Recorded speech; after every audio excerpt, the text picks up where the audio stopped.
hop. No.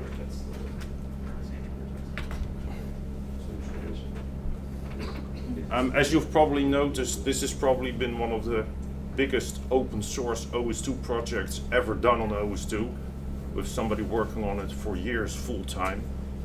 I think Greg knows what the skill of the WebKit DLL is and how gargantuous this monster is. It's bigger than OpenOffice, it's bigger than any of the Mozilla projects, it's huge, but it does provide an alternative. Let me just ask straight up in the room here, how many people here on that use ArcOS consider the current Firefox browser a usable browser, or are using another platform to visit pages? Which question? Yeah. You just asked two questions. Yes, Firefox is usable, yes or no? How many people turn to another computer or a device or have stopped using ArcOS? No. Yeah, so that's the vast majority of us. You're asking two questions. Yeah, You're not, yeah, the answers are opposite. How many people turn to a third device when the second device still doesn't render the page? How many people have to revert to the phone ultimately because no device will render the page? Yeah, I have like 5 browsers because it's not restricted to just Firefox 45. I go to Safari, no, that doesn't work either. Okay, Edge, nope, oh, okay. Firefox again, under Windows, oh, okay. It's like, no, that's the internet now. Brave works pretty well, and so does Opera. Sorry? I use Brave and also use Brave and Opera under Windows. They work Opera under really Windows, well. right? Yeah. Well, it was somewhat controversial at the time we set out to choose the WebKit, which is basically what's in Chrome and in Edge. That now has a market share of plus 80%, so that was the right pick. Is it the right browser for the right environment? For me personally, I don't care, because the biggest important thing is, can it render a page? And for me already, I had it 2 years ago that I could basically toss my OS2 laptop in the bit bucket. Jan knows it. Which bank are you, Jan, in the Netherlands? ING Bank. ING Bank. When was the last time I was able to use Firefox with that? It was 3 years ago. Yeah, you stopped using that on OS2 5 years ago. Yeah. The current status is that last night I was fiddling with the latest release that Dimitri put in NetLabs RPM with the latest Double release. There are some fixes there in Qt for some menu items that weren't working. That's fixed. The browser crashes in still some cases. This is one of the daunting projects that had to be undertaken. The WebKit engine expects certain API calls to be present, and this is a recompile of the Linux code. And the Linux kernel offers a whole bunch of infrastructure that the OS2 kernel does not provide. It's a 30-year-old kernel, so it's not that strange.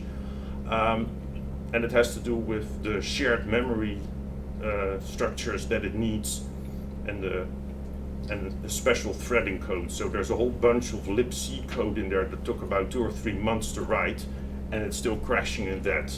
We're homing in why that's happening, and once that gets resolved, that should make it a whole lot more usable instead of crashing. Yesterday I had it on my laptop where it was crashing every 30 seconds.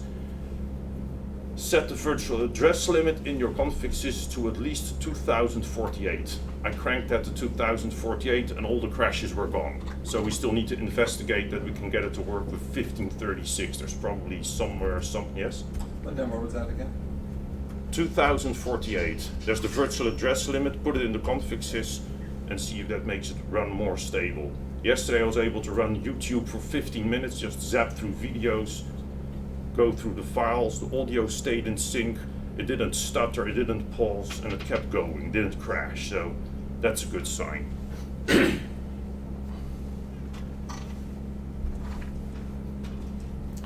Couple of issues just to warn you. If you get a blank page, supposedly it's now fixed, I still need to test this with the latest build. There was a problem where a cookie file in the Double cache got corrupted, and the result is you get a blank page. This is not a rendering engine issue where it can't render it, but the cookie corruption in that file screwed up. If that happens, delete the .double directory in your home directory, and that resets the browser. Deleting the cookies will not work. The cookie file, or one of the files in the cache directory, gets corrupted. It should have been fixed. We probably found it. I tried to reproduce it. It hasn't happened anymore, but if it does, then you know where the cause is. Also, a thing that I think that we need to start looking into is to set the proper user agent out of the box. We've also had that with Firefox and with SeaMonkey by putting in the user agent that it works out of the box. There's an entry field in Double that allows you to set the user agent, and that tells the web server, I'm browser version such and such and that version. Bugs are being reported in Git. Greg has been helping with that, and Steve. That's GitHub? Is that what that means? Sorry, Yes. GitHub, yes. Yeah, and there's no instructions on where on GitHub to report it. No, So I'll- you don't need end user reports yet. I think we're getting to that point. Yeah, so when you do, you'll surely post instructions. I've got a pre-recorded interview with Dimitri, and he will tell a bit more about the browser, what he done on it. So I'll switch it off. Niels said that there was VLC on this laptop, so.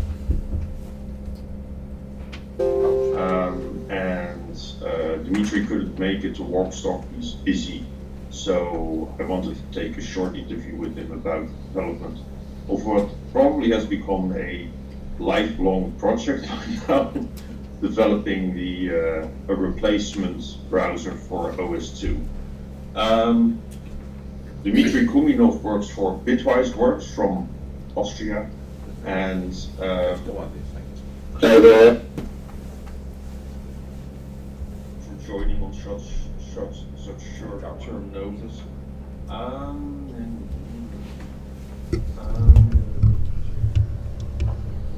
You had an original schedule for the delivery of Qt, but things got dragged out pretty long.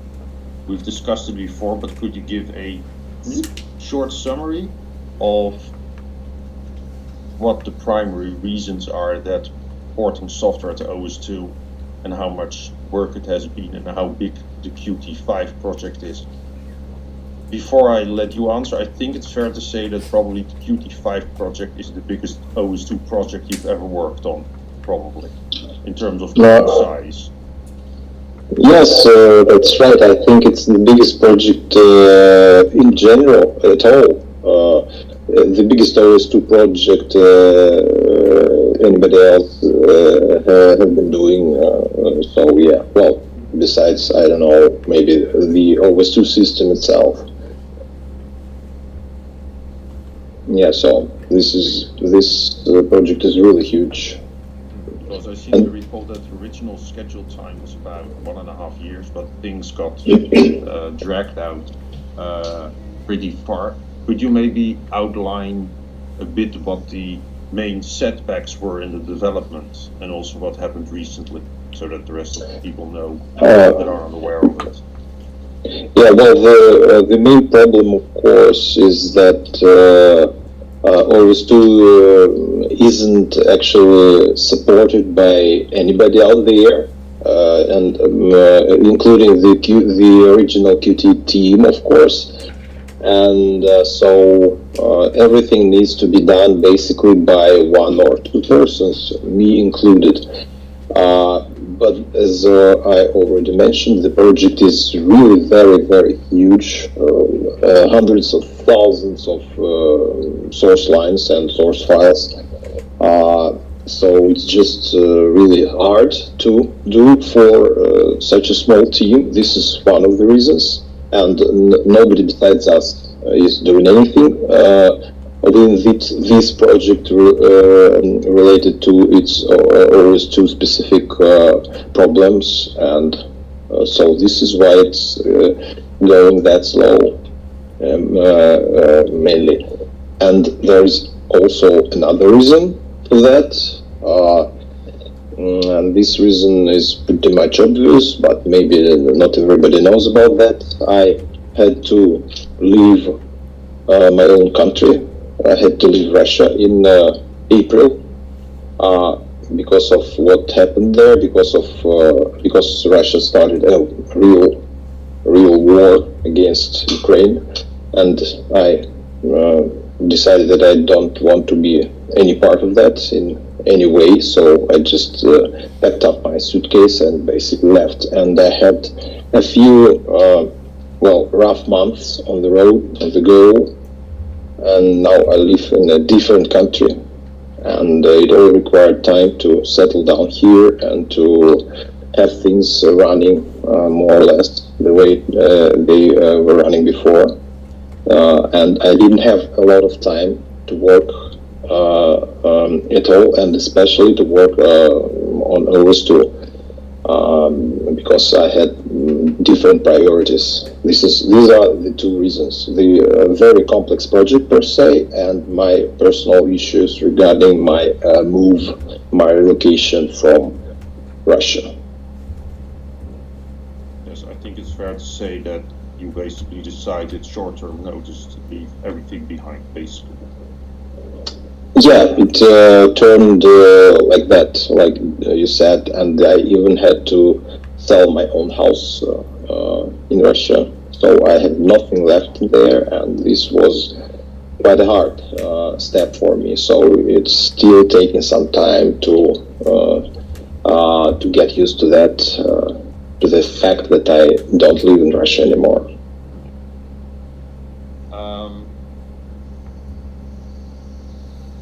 One of the other things that I also remember is that a lot of the tool chains available to port tools, and also the all of the DLLs that the whole WebKit framework and the other programs use, also have to be updated. I think by now BitWise Works maintains about 300 different DLLs, if it are not more by now, with Qt and everything added. Yeah. That Qt needs to be built, including the compiler and a lot of support libraries and a lot of other stuff. And as I already said, nobody worked on OS2 versions of that. Well, besides us, besides Paul Smedley and some other guys. So it's a really tiny team for such a large task, and this is the reason. And in addition to that, I had to basically stop working for half a year. So this is why it went that slow in the recent months. Yes. Work has somewhat picked up. The first couple of fixes for the browser that was released in May, we've had some fixes for that. I'd like to thank, by the way, you, Steve, Levine, Greg Young, and Albert Paul. They helped to glue something together of a double RPM package.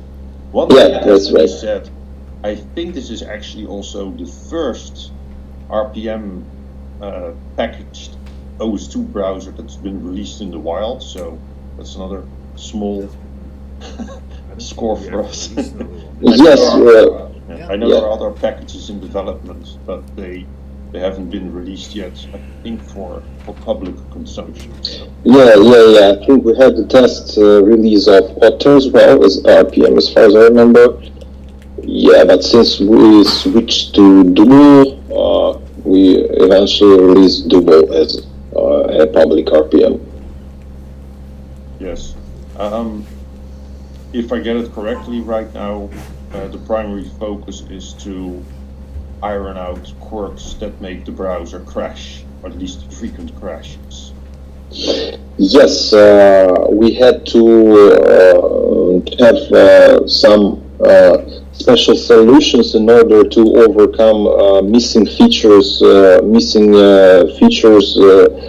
that are needed for the browser, but we don't have it in OS2, like some shared memory handling, some special handling of shared memory that is needed for, not even for Otter or Drupal, but for the Chromium engine, which is behind the web engine module in Qt.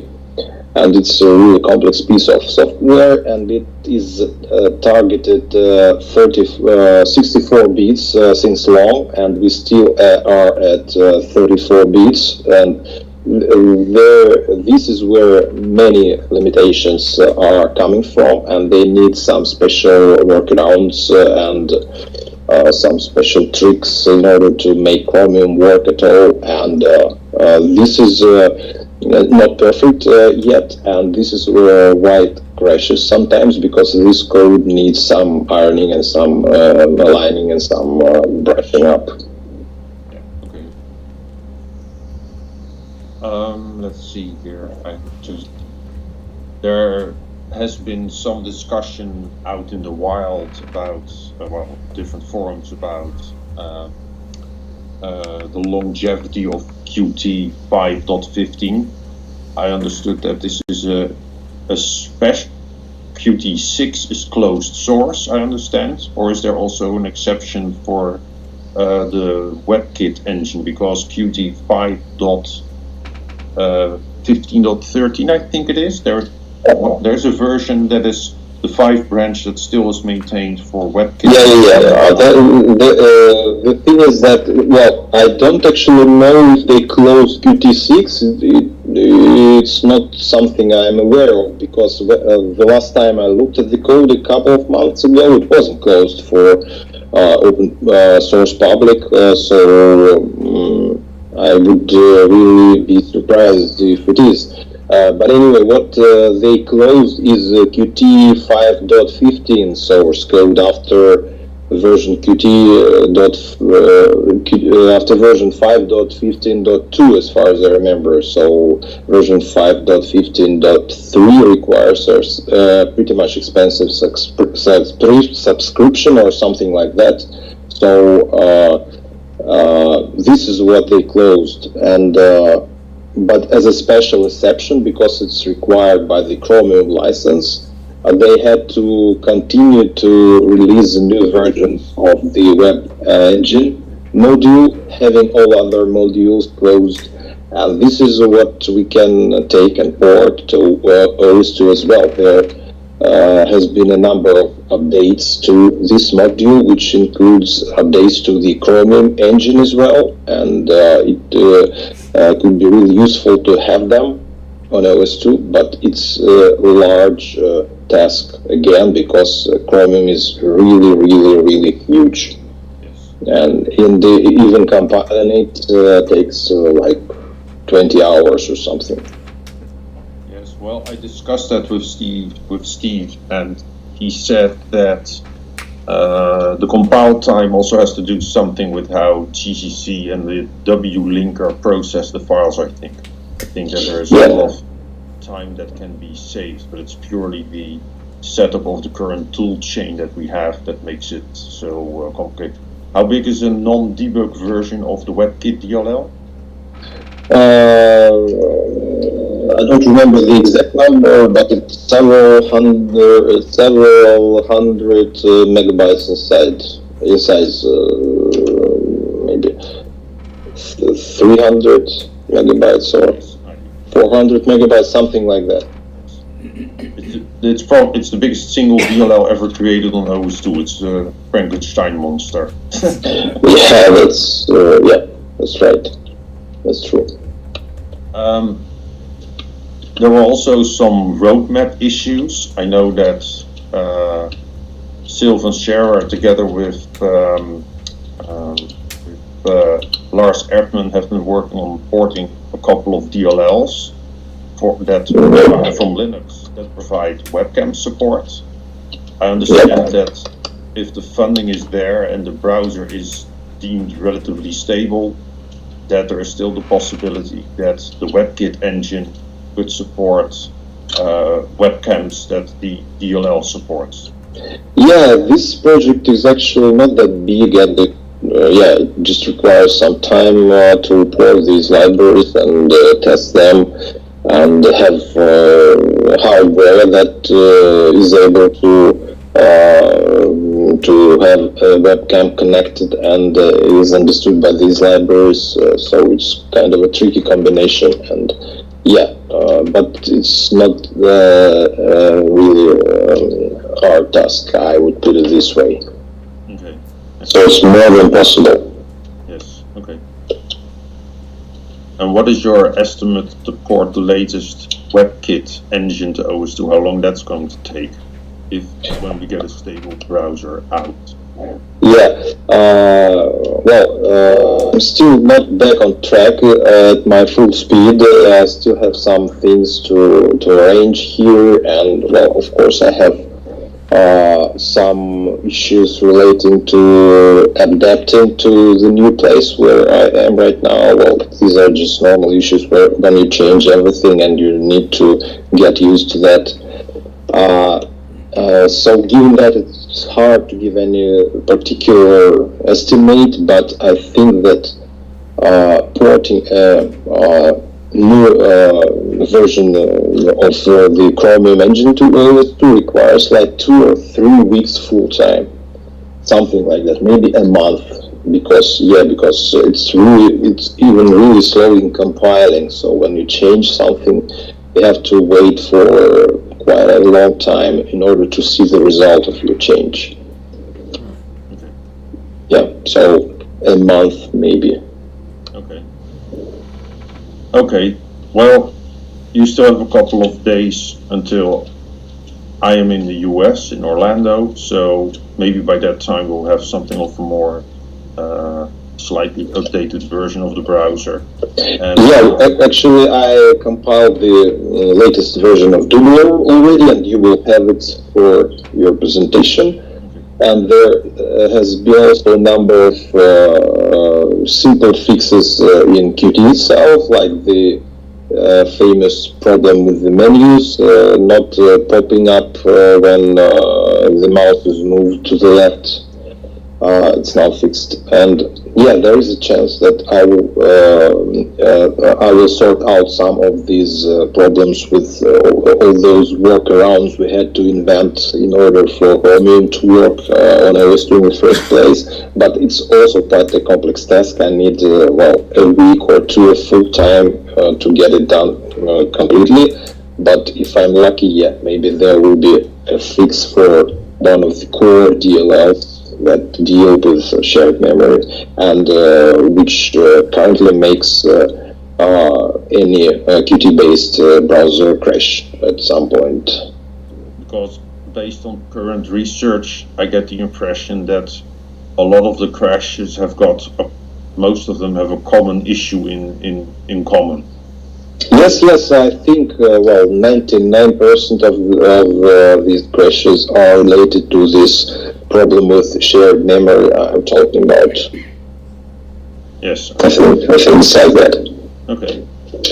Yeah, but DL size, just out of curiosity, it's exactly 388 megabytes in size, the debug version. And the release version of this DL is not actually that much smaller. It's 265 megabytes.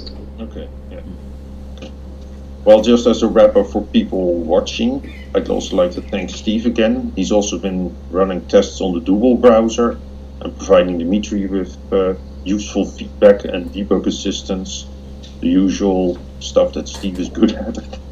Yeah. And he's been running some tests. I've been saying that you need a heavy system for the Double browser, but in fact he's been able to test it on a ThinkPad T60, which is a relatively old laptop with 2 CPU cores, and according to I used to have one. adequate on that. Yeah. Well, yes, it requires a lot of horsepower to build it, but when it comes to running, it's not that heavy. Well, of course, the DLL is big, but once your system can load it into high memory or whatever, things can run smoothly, more or less, until that crash happens due to problems that haven't been fixed yet. I also get the impression that the rendering speed of the browser is actually better than that of Firefox, or is that a wrong impression? It's possible because our current Firefox version is pretty much outdated, and Chromium is being constantly developed and improved by a really large team. Maybe the largest team in the world, I don't know, but anyway, they are making some good progress, and of course, there's no big surprise that Chromium works.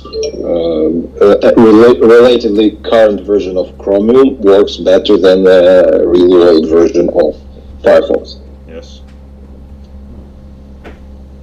How do you view the future of Firefox? I've heard that the market share of the browser has dropped to about 5%. But apparently Google took the lead here, and I don't think that there is anything that can provide something more popular than Chrome nowadays. Well, except maybe Microsoft, but it's again their latest browser is Chromium based as well. So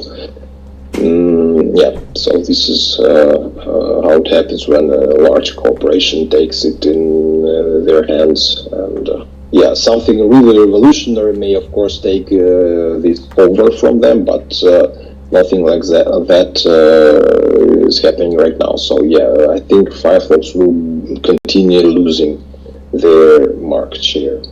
Yeah, that's right. Well, thank you for your time,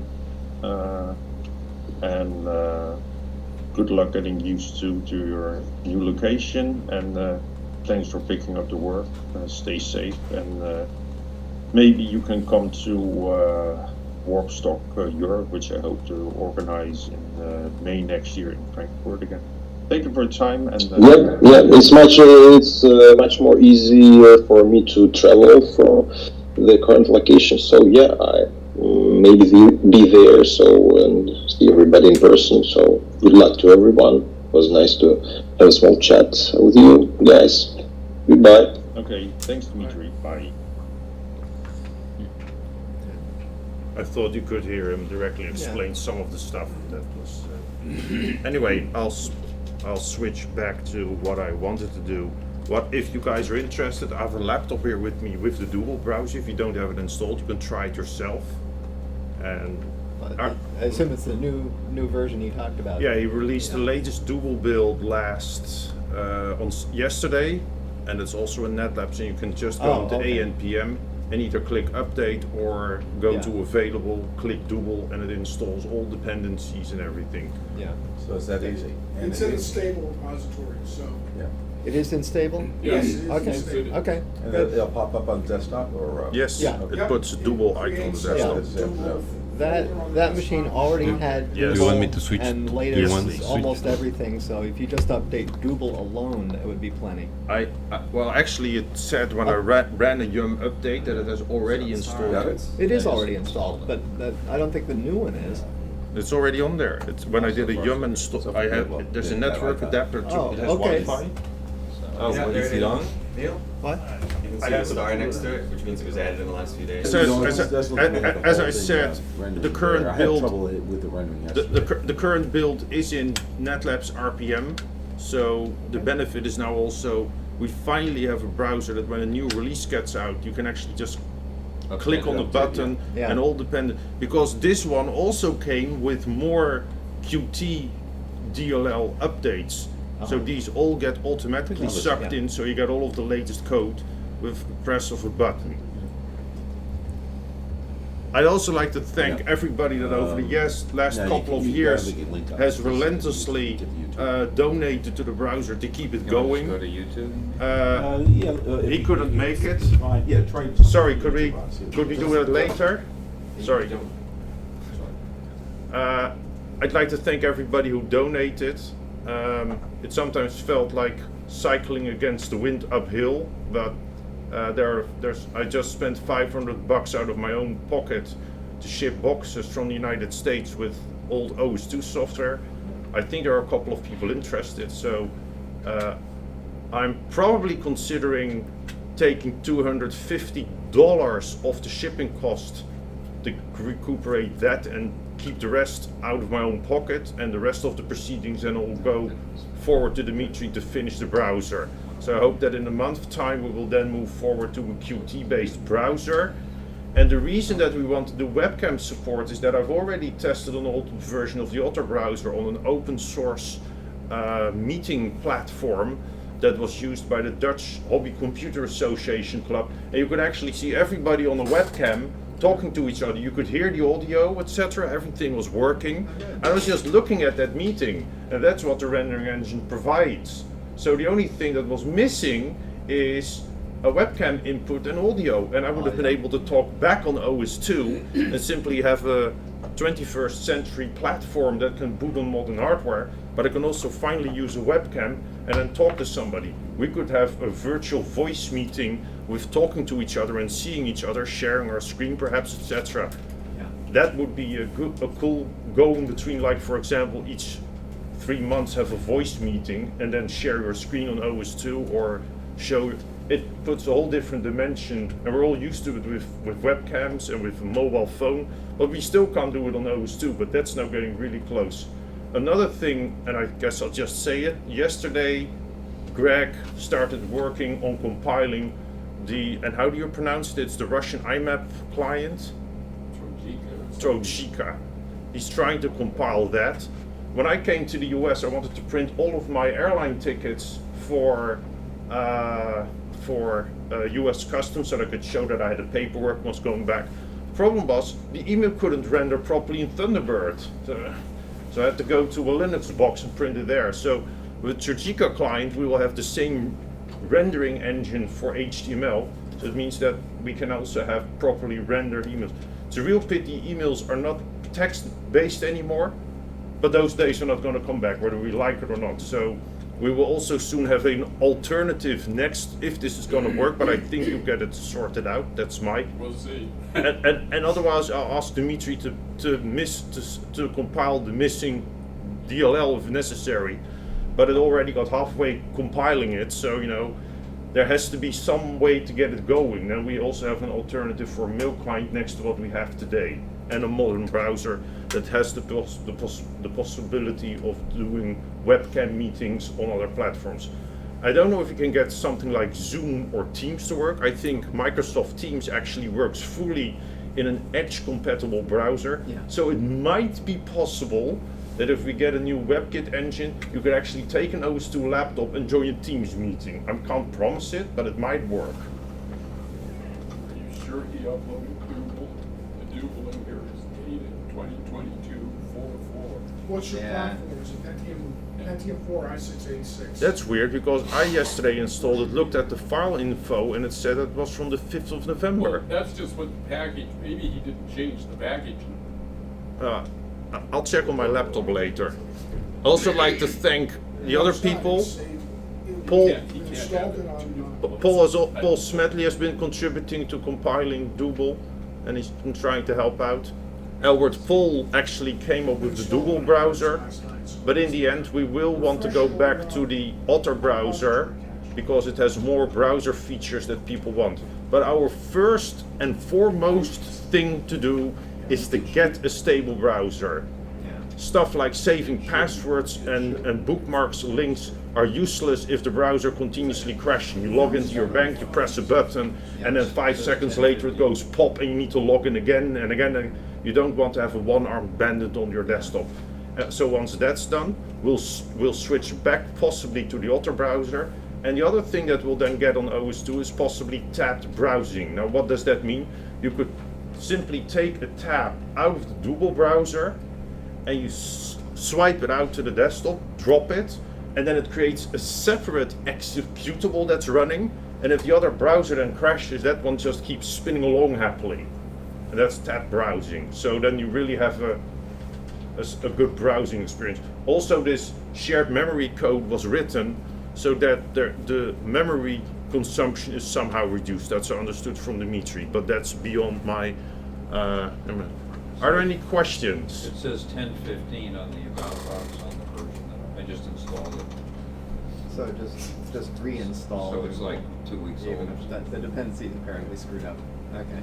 Or what is possible when you upload a file to NetLabs, Yeah. it's still the database still has to be updated of the RPM stuff. So, are there any other questions? I guess you just want, let me know. Keep an eye on OS2 World. That's where all of these products will be sold. So if you're interested in some more strange stuff that I've been able to find, like old DOS games still packaged from Share Online, that should come online. So if there are no questions, then thanks for your time, and I hope to see you possibly in Frankfurt, because I'll probably somewhere in May next year do a Warpstock Europe again. So you're more than welcome there, but I can imagine that you're not looking forward to a cross-Atlantic flight for a weekend. So, okay, thanks, and Thank you. hope to see you next year.